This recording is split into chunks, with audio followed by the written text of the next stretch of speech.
All of the food we eat and much of the clothing we wear comes from plants and animals that are raised on farms. Farms are different in type, in size, and even in name.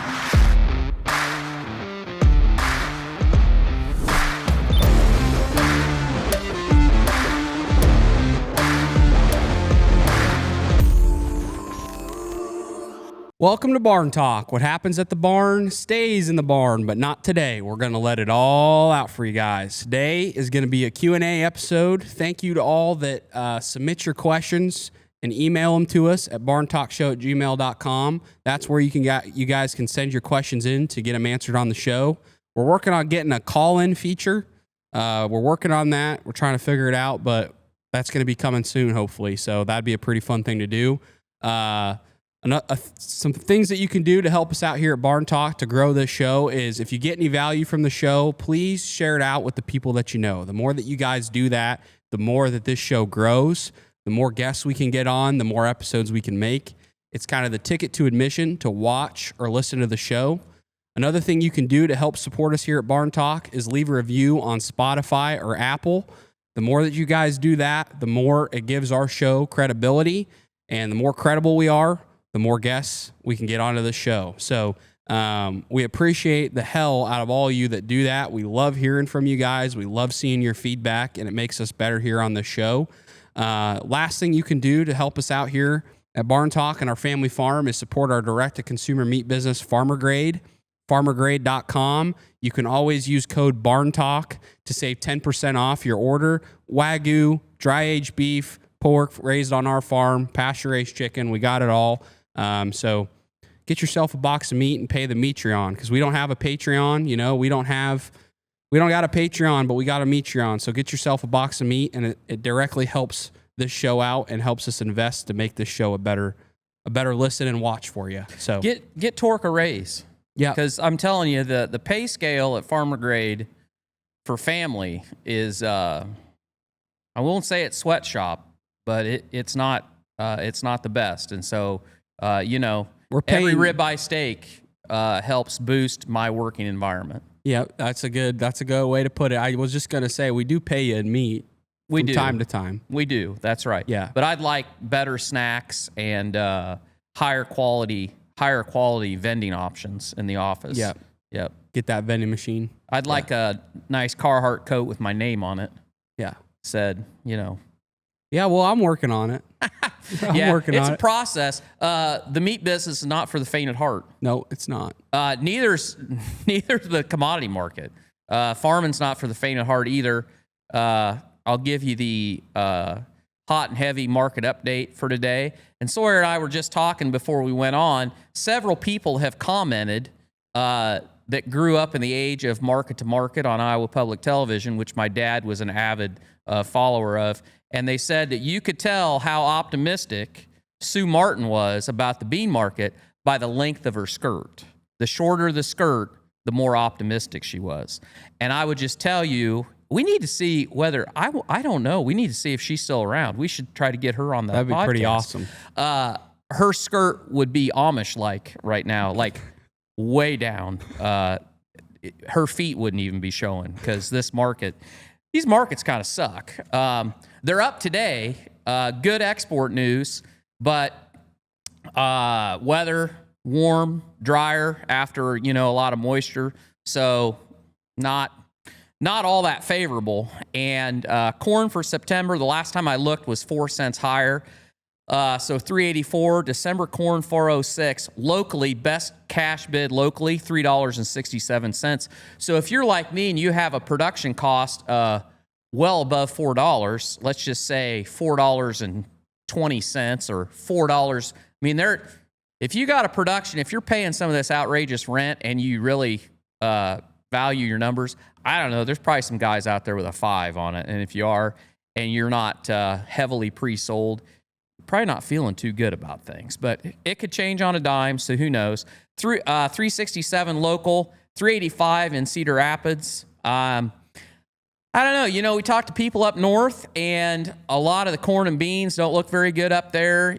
You've heard about all these problems about pollination. But I don't know at the end of the day whether any of that's going to make a hill of beans difference, because the places where corn is going to be good, I think it's going to be spectacular. So that may offset all that. Who knows? Beans for September, $9.69. November, $9.89. $9.42 at ADM in Muscatine, and $9.84. Did I say $9.42? $9.42 at ADM and $9.84 in Quincy. Bean meal for September, $274 a ton. Wheat, $5.17. Hogs for August, $108. Cattle guy, or the hog guys, making a little money. The difference between the price of pork and the price of beef is startling, to say the least. You would think that would just drag up. You'd think that sales of pork would just drag up because of that, but I don't know. I saw an article today that beef exports are down 15%. Yeah, I would think they were. I'd like to know what beef imports are, though. Yeah. We'll talk about that a little bit. Cattle, $236. Feeder cattle, $345 a hundredweight. Crude oil, $64. I had a little right there. I had a really great thought, and then it was gone as fast as it came. John Deere, $513 share. Remember we talked about MP Materials? I think it was like $53 last time we talked. $72.14 a share from the low of $10. So with all the back and forth with China and rare earth minerals and the continued investment by foreign companies into the United States, MP Materials just shoo. Bitcoin, $115 a share. I think it's actually 116. It's moving up a little bit today. 116,000 a share. Yeah, 116,000. Right. It's been a little while. If it was $115 a share, I would be. You'd be buying? I would be buying, but this isn't financial advice. There'd be a lot of people who'd be crying their eyes out because a lot of people have bought at 115,000. Tesla, $321 a share. News out yesterday that the newest version of full self-driving is coming out, and they've changed the. I did not read the whole article, but basically, the speed at which it's processing and the machine learning that it's using. Oh boy, I might have stepped in it there. I don't know. I read just enough of it to be dangerous, but supposedly 10 times faster than the current version that's out, and should be out mid-September is what Elon said. So, which they need to, because they did lose a lawsuit in Florida. A guy that was on his cell phone wrecked his car, wrecked his Tesla while it was in full self-driving. And the judge ruled that even though the guy was an idiot and wasn't paying attention, he put too much faith in full self-driving, and so Tesla is partially liable. So, you know, you can't fix stupid. Anyway, gold $3,395, silver $35. I didn't update the Treasury. I threw in Beyond Meat because I do like to bag on them. They just came out with their second quarter, and their sales were down 17% year over year so far this year, and that equates to $75 million in sale. It's a loss of 43 cents a share. They cut 43 people off their workforce, which is like 10% now. And there's a quote in there by the CEO that basically I think they're throwing in the towel. They're headed there. Well, I just saw something the other day that I thought I saw that they're taking meat out of the title of the company. It's just going to be Beyond. Pretty soon it's going to be Beyond Broke. Yeah, is what it's going to be. So I don't know. Yeah, I think that whole wave has backfired on them. Yeah, and there's more and more people. I mean, I just read a company in Australia that's making lab-grown meat, and they're trying to make a run at it. And I don't know if that's going to really sit well with consumers in the future. I don't think people want fake shit with a bunch of artificial and preservatives and all that. You just see that movement, and I don't care how advanced we get with AI and robots and technology. I still think when it comes to food, people are going to want the real thing. Yeah. Because they just don't trust that shit. Well, I think there was a time in there where a lot of this got hatched, that there was this increasing idea of people not trusting the food supply and not trusting farmers. And these people thought that they could convince them, well, if you don't trust that, you should trust us to make your food in a laboratory. But now then, I think that's all come around that no, they trust that even less. Well, and the thing is, they always like to point out the environmental impact of animal agriculture. Well, I watched a video on this company in Australia that's growing meat in a lab. I can't remember the company's name. It was a couple of weeks ago that I watched the video and saw it. But the reporter did a story on it, and they asked them what their carbon footprint was. And she gave some bullshit answer that was total. It was like a politician talking in a circle. Yeah, because the power needed to run a lab-grown meat facility is probably outrageous. Yeah. And it's like, you can't have your cake and eat it too. Right. It's bullshit. That environmental thing, they're going to use more damn power than they even know. Power and water and all kinds of things. Yeah. So anyway. That is the market update, courtesy of our good friends at Conterra. If you are sitting there as a farmer or a rancher and you're looking at your bottom line and you're thinking about fall and you're trying to decide what you're going to do and what you're going to do next year, and you don't feel like you're getting good answers from the bank you got, hey, you know what? Doesn't cost you anything. Pick up the phone or hit your keyboard and go to ConterraAg.com and talk to those good folks. Great guys, and it never hurts to have a second opinion, and that's kind of what they specialize in. So without any further ado. Yeah, well, we're going to get into some questions here today, but there's something that we want to talk about that's happening in our local community here that we don't think is right. And this is probably happening in a lot of other small town communities around the country. And it's just the bureaucracy of local politics that's destroying small towns. You know, we've talked about this a lot, you know, when the election was around, you know, all these local town boards and these local town meetings and these votes on these things in local towns, it's all like at 3 o'clock, 2 o'clock, noon, in the middle of a work day. And guess who shows up to those meetings? Elderly people and people that don't have a job. So the people actually making the town thrive and go aren't the ones showing up to that meeting. And that's another stupid ass thing going on in, you know, small towns. But there was you could tell it better than I can, because you know the guy personally. We're not going to name names. We're not going to shout out our local town here, but we're just going to give you the situation and let you guys, you know, share your feedback on it and see if it's affecting your small town or not. Yeah. So our little town, I think, is a lot like a lot of places in America. It's no small task to keep the water running and the sewer running and the streets paved and everything done and find the money to pay for it. And running city government is not, I'm not going to say that's an easy job. And one of the problems that people have is finding, it's like everybody, it's like every business, trying to find quality people to do the work, but also to manage all of this.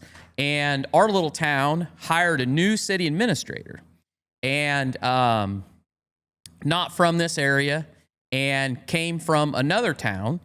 And I don't get involved hardly at all in local city politics because I don't live in the city, and I hear about it once in a while.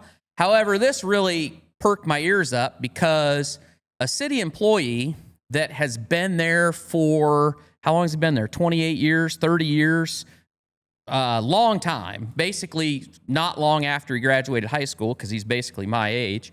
And he now is the head of the city department. In other words, making sure the potholes get filled, the water mains get fixed, that when you flush the toilet, it goes down and doesn't come up. Permits, everything. New construction, he's out there permitting it and looking at it, making sure it's all kosher, and he knows what the fuck he's doing. And when shit goes wrong, he's the person that gets called.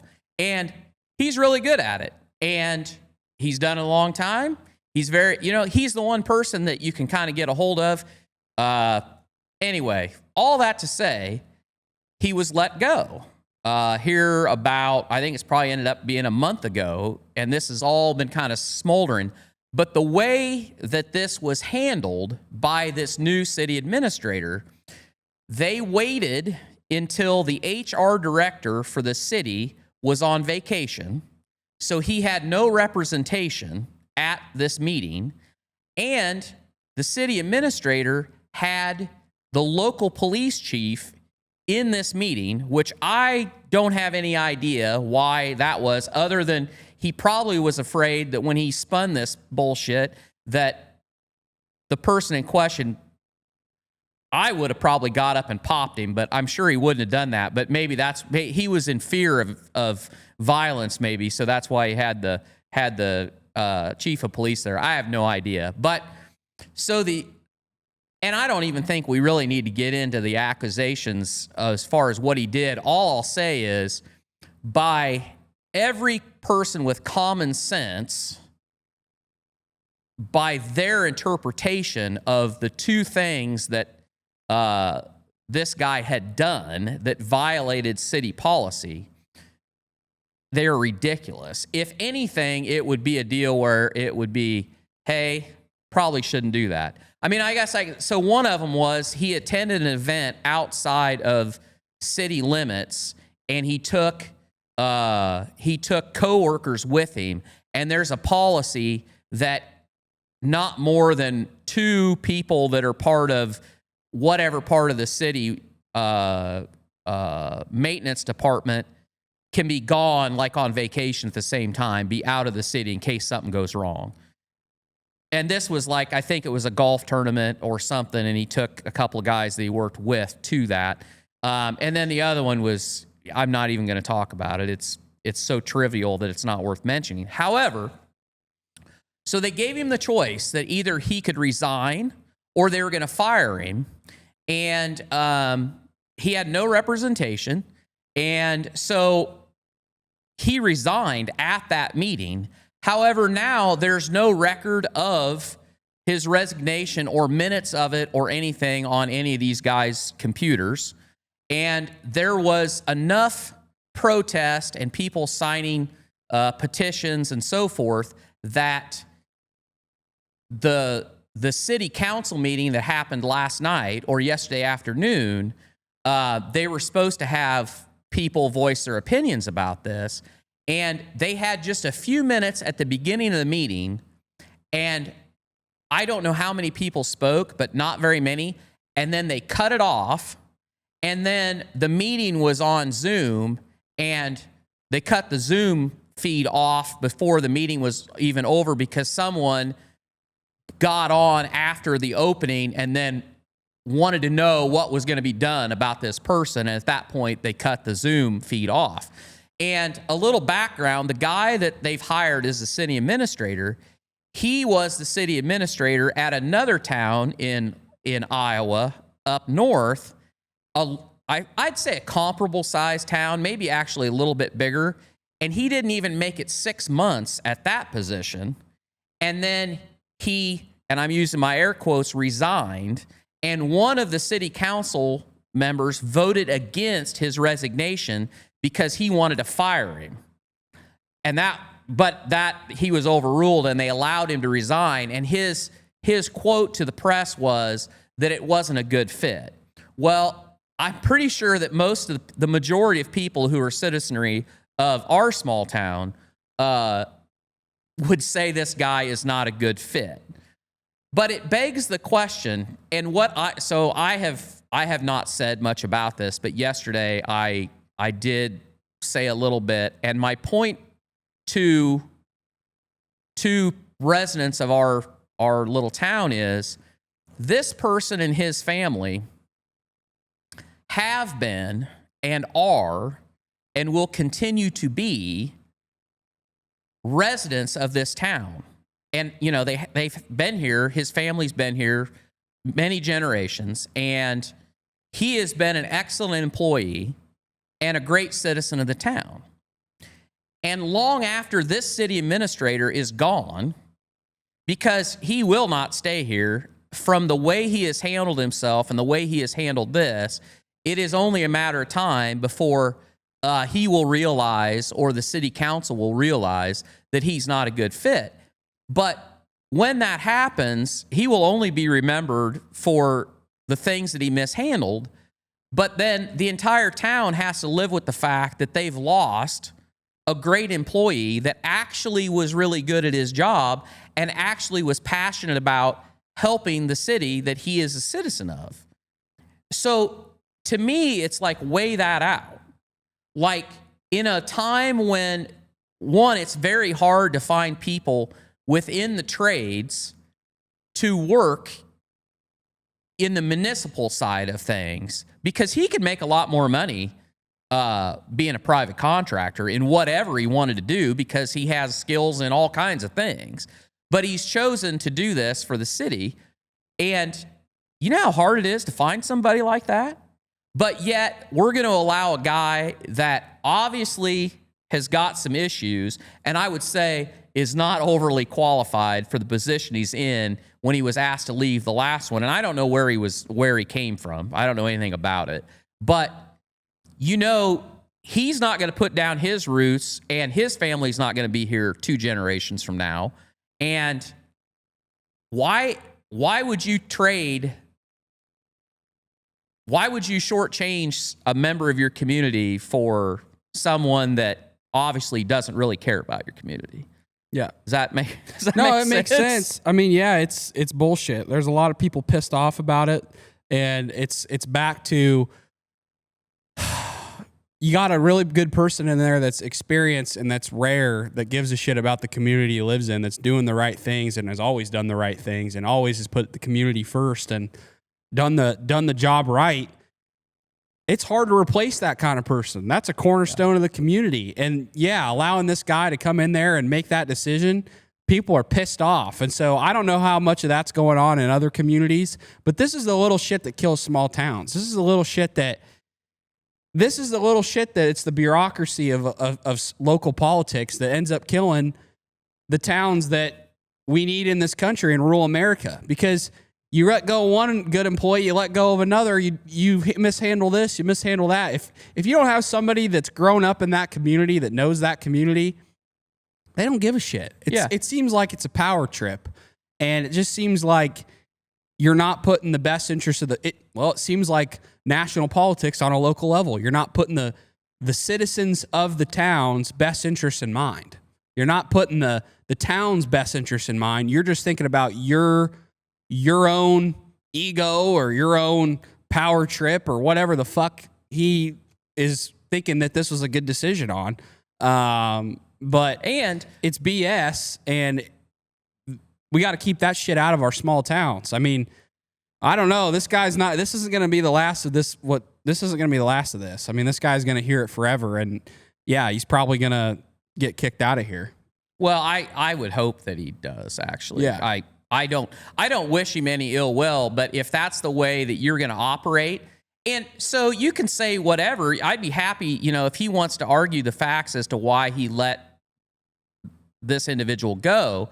Well, if it's so clear cut, why did you do it when the HR director is on vacation? And I think that's pretty crappy, because if you were going to do this, you would want to make sure that everything is on the up and up, and he did not do that. And so it's just kind of hokey. I want to give you a great example of kind of the salt of the earth type of person that this guy is, because we were in the same class in high school, and I call him a friend of mine. And a class reunion that we had, I want to say this has been, maybe it was our 20-year, I think it might have even been our 15-year class reunion. And we're at the country club in our little town, and having the hospitality hour, And so everybody's milling around, talking to everybody. And another young woman that was in my class, who is now a professor at a college in California, she comes up to me, and I am talking to her a little bit. And my other friend, the person in question, comes up, and she was, very excited to see him. And he said to her, he said, "So what do you do?" And she said, "Oh, I'm a professor of blah, blah, blah at University of blah, blah, blah." And he's like, "Oh, that's awesome." And she goes, "What do you do?" He said, "Oh, I work for the city." And she's like, "Oh, what do you do?" And he goes, "Well, basically, I make sure that when you turn the faucet on, the water comes out. And when you flush the toilet, the shit goes down." And she she just had this really surprised look on her face. She goes, "Oh, okay, well, good to know." And she walked off. I mean, calls it like he sees it. So anyway, we won't dwell on that anymore. But I guess I just like to know your thoughts about small town government and just how do we, I think to your point, we open, one thing that I really don't like is I think all city council meeting, county supervisor meetings should be held after business hours. And if you are an elected official, you work for your citizenry. So whether it's an inconvenience for you to meet at 5:30 or 6 o'clock at night should not really be a concern, because that is part of your job working for your community, is making yourself accessible on their time, not your time. And we got to get back to allowing the people that actually pay the taxes, that employ the people, that pay the bills, that give the city, give the county, give the state the money to operate. They are the ones that are allowed to voice their opinions and keep their elected officials in check. So, anyway. Amen. Amen to that. I love it. All right, we'll get into some questions now. So, Leroy asks, how many wiener pigs on a semi? How many fat hogs on a semi? How many tons of feed on a semi? How many pounds of feed to make a market hog? How many semi-loads of feed per barn? How many semi-loads of hogs per barn? Yeah, so we get these questions a lot, but this guy messages us, and he only asked the wiener pigs and fat hogs, but I've had multiple questions about different ones, so I was like, you know what, we're just going to go through and knock these all out. So when we get wiener pigs, those pigs are, let's just say they're 15 pounds. They usually haul between, say, 1,200 to 1,500 wiener pigs on a semi. It has a little bit to do with what kind of a semi it is, because some livestock trailers are what they call a double deck, and then some of them have a pot, and they're kind of like a triple deck. So you can haul a few more pigs on there, because the weight, the pigs are so small that weight is not the limiting factor. It's the space you have available. But usually for when we fill, we're getting somewhere between 1,200 and 1,500 pigs. And then it also matters a little bit whether it's summer or winter, because summer you want to give them more room than winter, because there's a lot of heat coming off of the group of pigs. The flip side of that is when we sell fat hogs, pigs that weigh, 280, 300 pounds, we put between 150 and 165 pigs on a load. Most of the time, it's 160 to 162 just because of the way the trailers are laid out. And then how many pounds of feed does it take to make a market hog? And it's roughly 1,000 pounds. It takes about, if you figure that pig comes in at 15 pounds and you're going to send him out at 290, 300 pounds, there's 180. I mean, between 175 and 185 pounds that you got to put on that pig, and they'll roughly eat 3 pounds of feed for every pound that they put on, and so it's about 1,000 pounds. Well, on a 2,400 head finisher, that is about 40 semi-loads, because a semi holds 24 ton of feed, and our big bins on all of our sites, we have 12-foot diameter bins, and they're called I think they actually call them a 30-ton bin, but that 30 tons is figuring straight ground corn, I think, or even shelled corn is how they count the bushel capacity or ton capacity. And feed, because it's roller milled, is much fluffier. So you'll never get 30 tons in a bin. You might get 26, I suppose. If the bin wasn't completely empty, you can probably get a whole semi-load in there. But that's about what they hold. So a whole semi-load's 24 tons. It takes about 40 loads of feed per 2,400 head finisher to get a group of pigs all the way to market. And then there is about 16 loads of pigs to get that empty. If you go strictly off the numbers, it's about 15, but you know you're going to have a load of lights that goes to the secondary market. So there's your extra load. And so the moral of this story is that no matter what type of livestock you're raising or corn you grow, beans you raise, wheat, whatever, if it was not for the semi, the wheels of progress would fall off pretty fast, because everything to do with our industry runs on a semi. And I would argue once that pig goes to the packing plant and it's processed into meat, guess how it gets everywhere it goes? Shout out to the truckers. It goes on a semi. The world would be fucked without truckers. Yep, that's 100%. So there is a lot of traffic on the roads in our county and into our site and out of our site. When you have, we have roughly 10,000 spaces here. And so there's something coming in on a semi pretty much every day. So yep. I hope that answers your question. And I think I got them all. So Ian asks, and you're the good one to answer this, what do you not compromise in your business? And how do you know when to give up on an idea or power through it when it seems like it's a failure? That's a really good question. I think for me, in my just short experience of being a business owner, what I'm unwilling to compromise on is what makes us us. So what makes Farmer Grade different from the rest? We're trying to really be farm to table and not just say that, but actually show that and be that, embody what that means. So every piece of meat that we send out to our customers, they know where it's coming from. With every touch point they come in contact with, we are trying to be the most transparent, 100% farm to table meat business out there. So we want people to know that, believe that, and just when they see this logo, that's what it means. And I don't want to deviate from that, right? I don't want to lose the fabric of who we are. And I think it's very easy in business to say, this is our mission, and then not live by that mission. I feel like you got to stay true to who you are, and it's really easy to cut corners.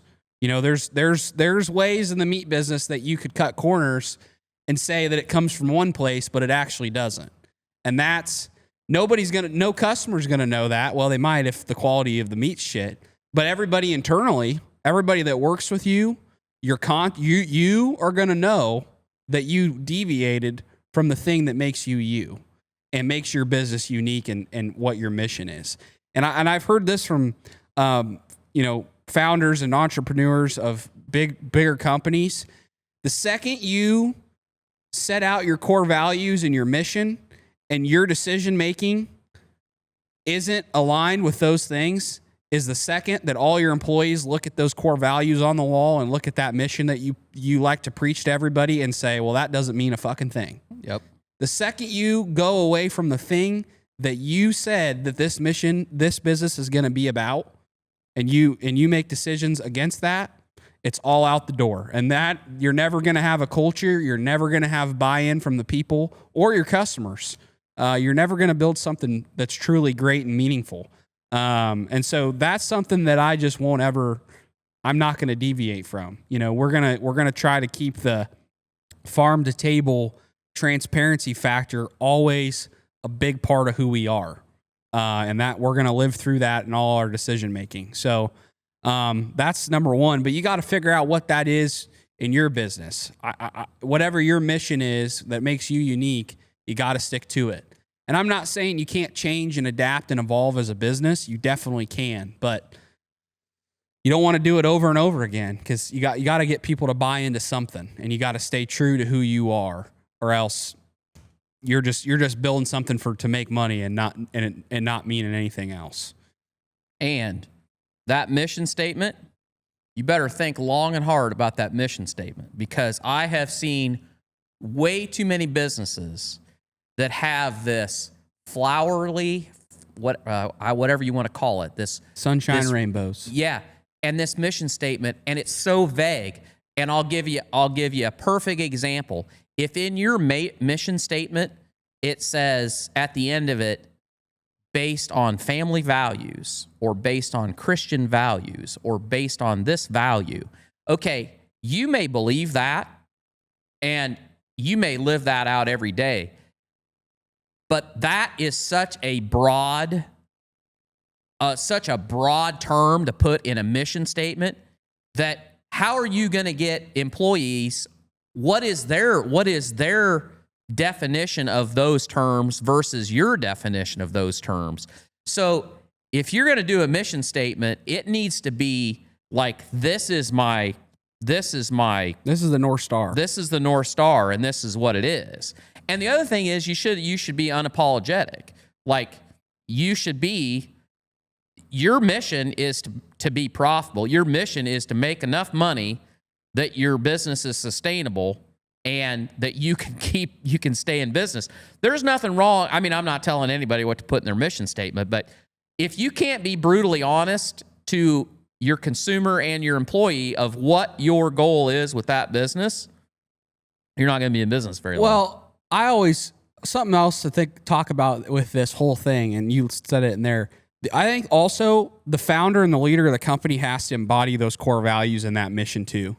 If you're not living out what you say this company's about, and you're not portraying those core values and those traits, or conveying that mission to people and how you live, it's the same thing. They're not going to live to the standard either. They're not going to live up to what this company's about either, you know?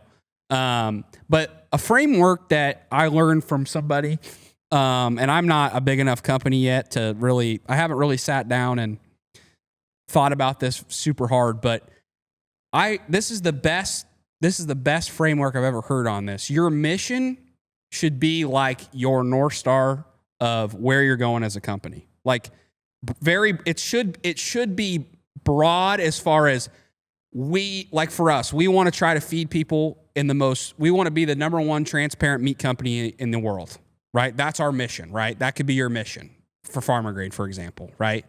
We want to feed as many people as we possibly can, farm to table, whatever. There's a different way to say it there, but you get what I'm trying to say. And then your vision is, how the fuck are you going to do that?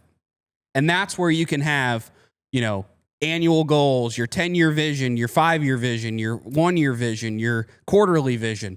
That is, how are you going to make that happen? And then your core values of your business are, okay, your vision's how we're going to do that, but your core values are kind of the parameters. Yeah, we will not deviate from this. Of making that how.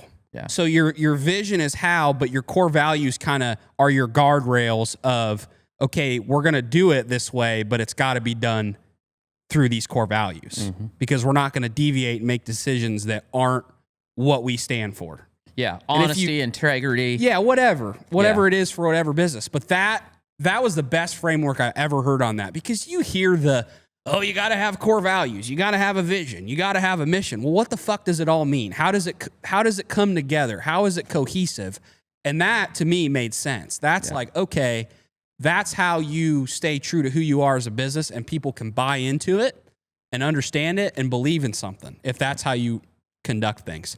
So if the top 2 core values at Astronaut, was that what that was called? The guy. It was an astronomer or astronomy. I don't know. Astronomer. I don't know. So if the top 2 core values was honesty and integrity, Yeah. and you're sitting at home and you're watching the Coldplay clip. the Coldplay concert, you're like, crap. Nope. Yeah, Nope. your leaders, your leader did not show either one of your those leader traits. did not instill those values that night. No. So Yeah. that's what you got to be careful of, is that when you put that down, that's what we all strive for. But when you put that down and you put it on the wall at your business or your farm or your whatever, just know that you better drink that Kool-Aid, because you set the standard. If you are the leader, you set the standard. And that's why leaders, that's why people fail. I'm not going to get off on too long of a tangent, but we're all human and we're all flawed and we all fail. So when you put those core values down and you own the business and your name's on that business and it's your baby, by God, you better spend some time reflecting as to how not only is the company going to follow those core values, how am I going to live up to those values that I've put on the wall? Yep, 1,000%. And then to answer your second part of your question, how do you know when to give up on an idea or power through when it looks like a failure? This is really hard for me because I'm super young in the journey of business and entrepreneurship. I'm only 25, but we've been doing social media for 6 years.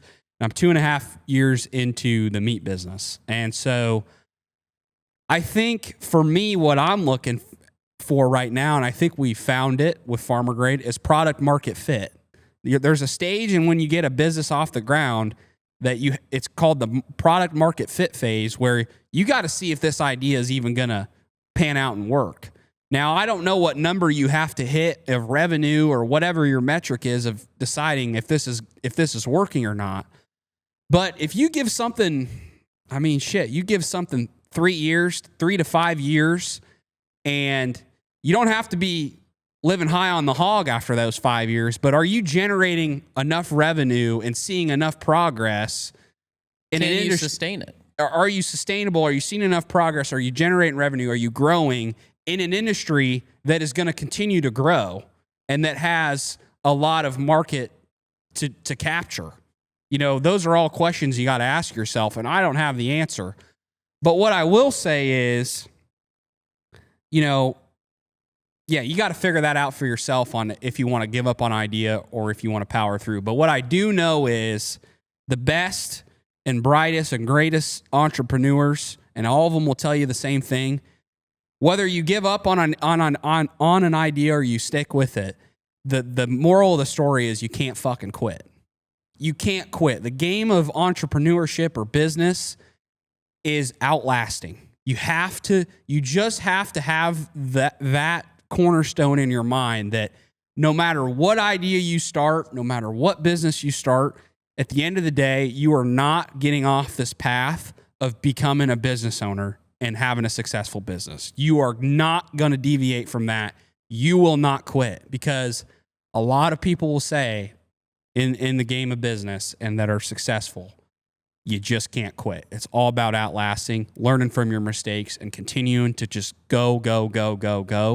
And I'm also, I don't say this, you got to give shit a real try. Because I think a lot of what's happening in culture today with entrepreneurship and business is you have the shiny object syndrome too, where you give something a year. Well, fuck, dude, it's going to take longer than a year to see if there's product market fit there. You got to give something a real try. I would say that 3 to 5 year range, that's giving something a real try of like, hey, I busted my ass for 3 to 5 years. We just can't get it to the point where we're seeing like this is the right idea. But that doesn't mean you got to quit your journey of being an entrepreneur. You just didn't find the right thing, So you got to find that balance of being shiny object syndrome, moving on from one thing to the next thing, because you'll never build anything meaningful if you don't give it enough time. But at the same time, you also got to figure out for you, when is it time to maybe give up on an idea and move on to something that has greener pastures, I guess. And I do not fucking have all the answers to that question.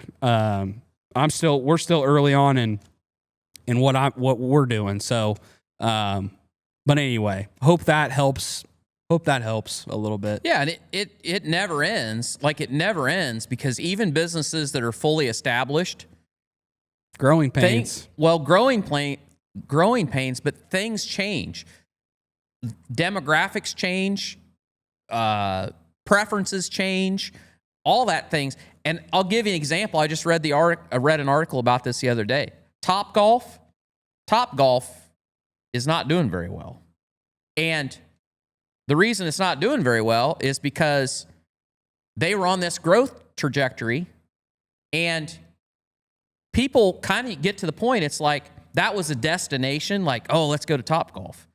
But you get to a point where how many people are willing to go hit a golf ball multiple times a week at some place like that? Like, it's the shiny. The demographics have changed and the preferences have changed, and it's hard to sustain that. Mm-hmm. And like, you're kind of a one-trick pony. And I mean, I don't know anything about it, because there's not a Top Golf close to where we are. But yeah, anyway, I just thought that was really interesting, because that's a super unique business. They started it, a lot of interest, great thing. But then as you build it out, there's a limit. And so they're going to have to change. They're going to have to figure it out. So adapt. It's either sustainable or it's not. So yeah. Anyway. Yeah.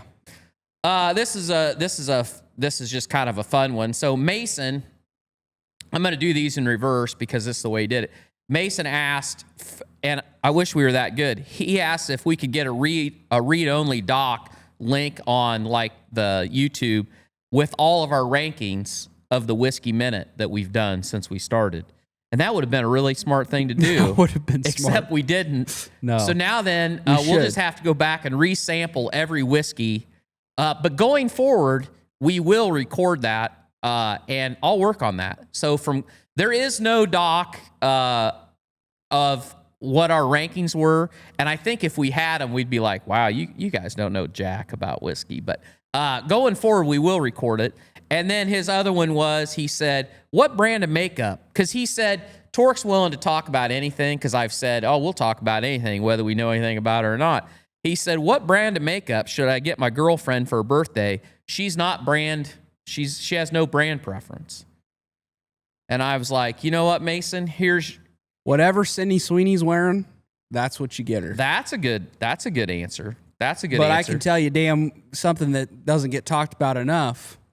A lot of that makeup that these women are putting on their faces is made from fucking rendering dead animals from the livestock Choice industry. White grease. Yeah, so just know that. I think there's a lot of people out there that say fuck animal agriculture, but they don't realize that there's so many animal agricultural products that they use every day that aren't meat that come from rendering down dead animals, dead livestock. Yep. There's a lot of shit, and that ain't a pretty thing. That is not. You want to talk about a dirty job? That's a dirty job. That is a fucking dirty job. But yeah, man, anything that Sydney Sweeney's got going on, see what she's putting on her face. Here, I'll because give every guy, they've seen this American Eagle ad and they're like, hell yeah. All right, watch this. Hold my beer, watch this, Sawyer, because this is what I would do. Okay. I wouldn't get her makeup. And I would tell her, honey, you know what? I was going to buy you some makeup, but I realized that you don't need any makeup. I love you for just the way you are, and you look. You don't need any makeup. So, happy birthday. And well, you got to get her something else. Well, get her something else, but I'd use that line. Just say, you know what? You don't need any makeup. Yeah. Well, maybe she does, though. Well, okay, I'll tell you, that's a whole other deal. If she really does, then you might want to, you got to rethink. What did I always say? I don't know. Yeah, I'm a natural beauty kind of guy. I want my woman to, I mean, they got to put makeup on. Don't get me wrong. Girls like makeup. And if that's her thing, great. But when she's looking at you, when you wake up and she's looking at you and you look at her, you got to be, still attracted through those through those days where the kid's crying in her arms and, you know, you guys aren't at your best and you don't look the most stalled up because that's what you're going to see the most of the time. And same to you. She's got to look at you and go, with your hair, with your head being a bedhead and you got a couple pimples on your face, but hell, you still look all right. So yep. That's what you both need. Yeah, you know what? I talked about this in my men's group last Friday, and I'll give you, this is kind of spilled over, I'll give you a great piece of marriage advice. And people talk about how, you know, you got to give 110%.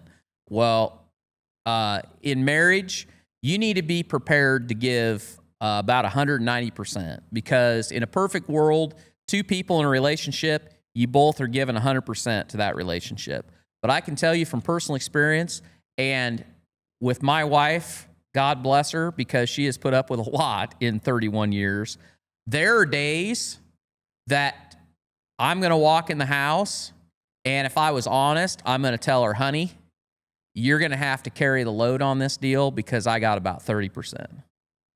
And there are days that I'm going to walk in and she's still in her pajamas and you can tell it's been a hell of a day.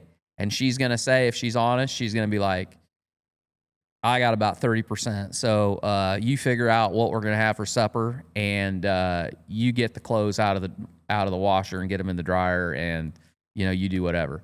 That is what will get you through marriage, because very rarely are both of you operating at 100% all the time. So anyway, yeah, I would just I'd tell her she looks good with or without makeup, and go from there. Yep, get her lingerie instead. That could be tricky. That could be tricky. And get it a size smaller than what you think. Yeah, because it's flattering. It's the same. They're saying, "Man, you think I'm this? You think I'm this fit and trim? Hell yeah, I do." Yep. With any luck, it's not going to stay on very long anyway. Yeah. So. Okay. Something I wanted to talk about that's not on the list here, or on the outline, but I think is really important is, and we won't go long on this because you need to just go watch it for yourself. But if you guys haven't heard about AI 2027 and that research report that was done by a lot of experts and people that have been inside AI, the development of AI, have worked at they formerly worked at AI companies that are developing AI. They pretty much put out this report of all these experts and people that have been involved in that industry. And they projected how AI is going to develop to 2027. And they believe we're going to come to a crossroads of, do we continue to try to race with China on developing AI the fastest because we look at it as a superpower of who's going to be the most advanced country in the world? Or do we realize that we need to start looking at AI almost like we all look at nuclear bombs now throughout the world, where it's kind of just agreed upon that, hey, we're not going to just drop nukes left and right because of all the problems that come with that for everybody. And they play out those two scenarios of how it could develop on either side of it. And I think it's really important for everybody to watch it, because especially if you're the leader of your household and you're going to be the leader of the decisions that are going to be made on how you're going to live and how you're going to spend time with your family, it'll fucking scare the shit out of you. I'm not going to lie. It'll scare the shit out of you. And I probably wouldn't share it with everybody that you love, because it might scare people too much to spiral them down a rabbit hole that they don't want to go down. But I do think that we seriously do not know how fast this shit's going to change our lives, all of our lives, and how scary things could get in a short amount of time if we don't hold these companies in check and hold our government in check, because this could become a problem. So I recommend, if you don't know anything about it, go to YouTube and look up AI 2027. There's some really great, phenomenal breakdown videos of this whole research report that was put out there of breaking down how they think it would happen. And people speculate that now that won't be the way that it happens. You know, there's other experts that have said, you know, there's this thing wrong with the report. There's this thing wrong with the report. It might not all happen the way that these guys have laid out, but I don't think anyone disagrees that what is going to happen, it might take till 2027, but it might take till 2034. I think the conclusion I got is people know this is coming. They just don't know how fast it's going to be here. Right. So please do look that up. Please do go look that up if you got a family, you know, because I think it's really important for you to know what's coming. So anyway, please do that. Well, look at you, you big wet blanket. Well, I think I really don't feel like people are grasping how fucking serious this is. People just are like, oh yeah, we got ChatGPT now. Guys, it's well beyond that. It's fucking moving at a rate that is insane. Is insane. It's insane how fast it's moving. Yep. It's going to be the fastest technology that we've ever seen in our entire life. And I don't know, we could very well become the most advanced civilization to ever be on this planet. We don't really know. We don't have the evidence to prove that. But I don't know, man. I don't know. I just would recommend, please look into it. You gotta keep up on what's going on. You do. And this is important. This is life and death. At the end of the day, you watch the video and you'll see how fucking serious it is. So, boy, now what are we gonna talk about? Well, nothing else seems as important. Dan asks, why hasn't the Trump administration put country of origin labeling on the fast track to being a law? Looks like a perfect time to get it done. Yep. Yeah, I think that does need to happen because I think that is some bullshit. I think people want to know that information. And for people that don't know what that is, there's a lot of companies out there, a lot of the big packers that, you know, they import beef. They can throw they could throw a label on beef that's come from Brazil. And since it was packaged in the United States or repackaged in the United States, they can say it's from the United States. Well, there is no country of label origin. Yeah. There's no label that says this ribeye made in the United States. So there is no law on that. And the idea of country of origin labeling is basically says, okay, if you get a box of beef from Brazil, JBS, because let's face it, I'll just say the reason I don't think it's happened is because I have no idea what the amount of money that's being spent lobbying by people like JBS. And if you don't know anything about JBS, they're owned by a couple of brothers from Brazil, and those fuckers are crooked as shit. So they got their ass in a rigor down in Brazil because basically they were paying off everybody. They were paying off everybody within the government of Brazil to pretty much let them do anything that they wanted to do. And then they came over and they bought the sows. They bought the whole pork operation from Cargill. So Cargill they had a sow operation and they had a processing plants in the United States and distribution. JBS bought all of it. And it was a deal, if you talk to people at Cargill, JBS came to him and said, hey, would you be willing to sell this? And Cargill was like, you know, for them, everything's for sale if the price is right. And they threw out a number that they thought was stupid enough that they wouldn't pay it. And JBS was like, sold. And they bought it just like that. So they own a fully integrated, vertically integrated pork production deal. But then they also own beef packing. They bought Pilgrim's Pride, which is a poultry operation. But then they also own, I think they own like beef feedlots too. That's here in the United States. But they own a shitload of it in Brazil.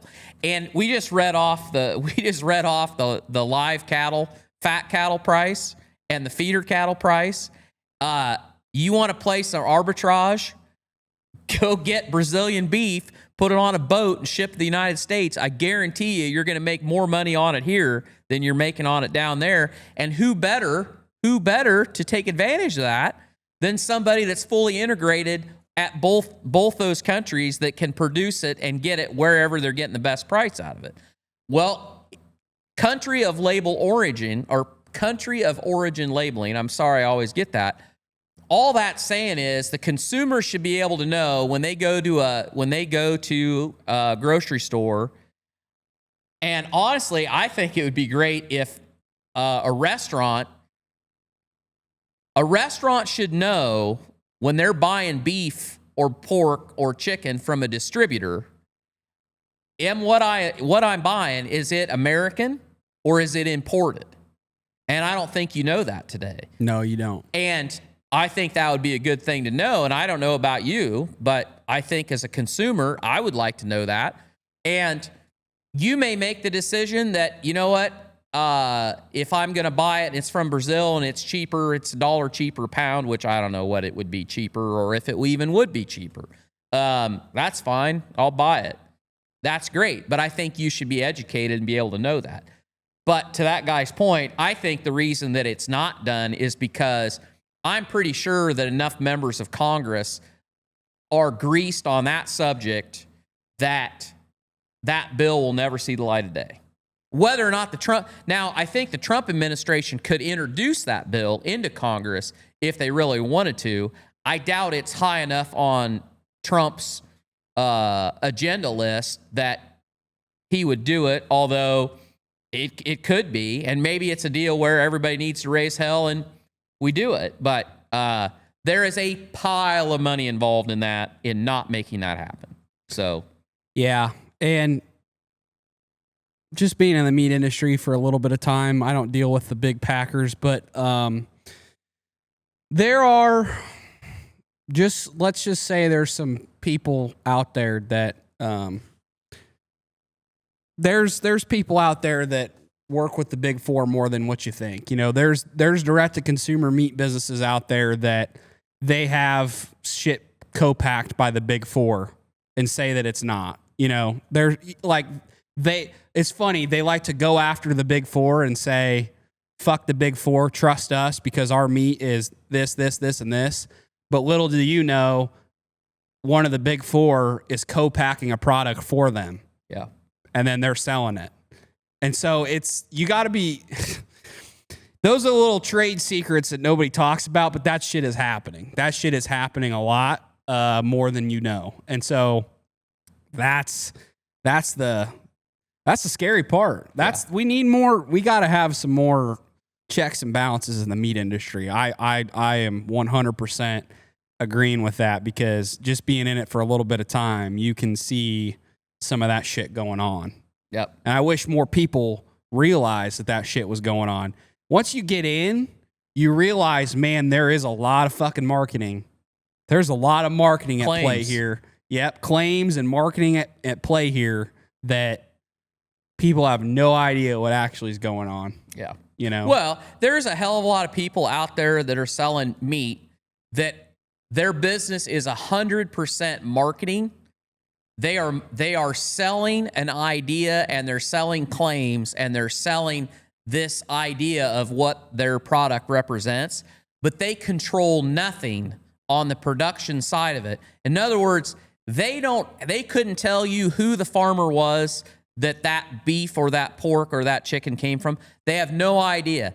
They're buying it from a cut facility or they're co-packing it. They have some packer and that packer might be telling them that, oh, well, we have a feedlot or we have growers that have signed up that we pay them a premium and they raise it this way.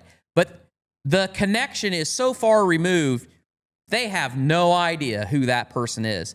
And so they have some slick ads and it sounds great and they got the picture of the cow standing in the field and next to the red barn and it's da-da-da-da, but they have no idea. That meat is all coming from a cut facility. Yep. And cut, pack, and ship facility. Yep, That's exactly right. Yeah, and there's Which that's fine. That's fine. But I feel like you should not be able to make the claims that you know where all this comes from if you truly don't know where it comes from. Yeah, but I agree. Anyway, that's the world we live in. Yeah, that's why, like what I talked about, farmer grade.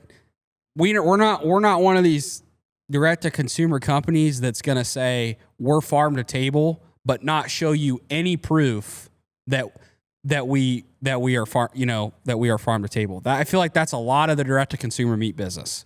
They like to say these things. Okay, show me a fucking farm then. Show me your facility. Show me the shit that I can see that this is actually farm to table, because nobody's going to do it. You look at a lot of the content, a lot of these direct to consumer meat marketers are doing, these businesses. It's all about recipes. It's all about their employees in their office. Okay, where's the farms? Where's the cutting facility that you work with, or the processing facility you work with? Where's the warehouse workers that are?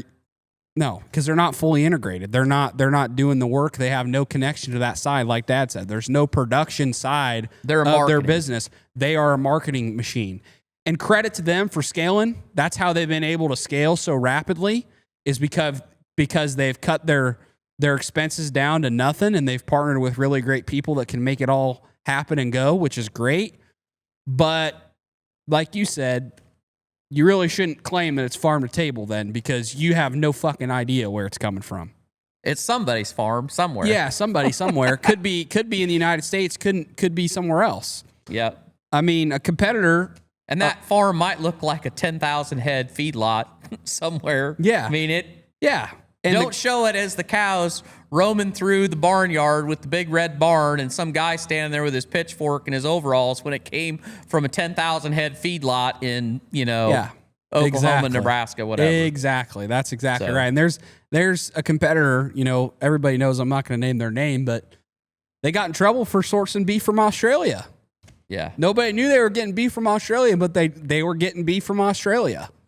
And people didn't fucking like that shit, So as they should be. They should be not happy about that. So anyway, yeah, I think that needs to become a law, but I think you're right. There's too much lobbyist money out there that's not going to allow that to happen. Yep. So it is what it is. But I think that's all we got for today. I think that's all the questions we're going to be able to get through today, guys. If you got any value from the show, please share it out with the people that you know. Really helps us out a lot. We appreciate the hell out of you guys. We love you. And we'll see you back here next week for another episode.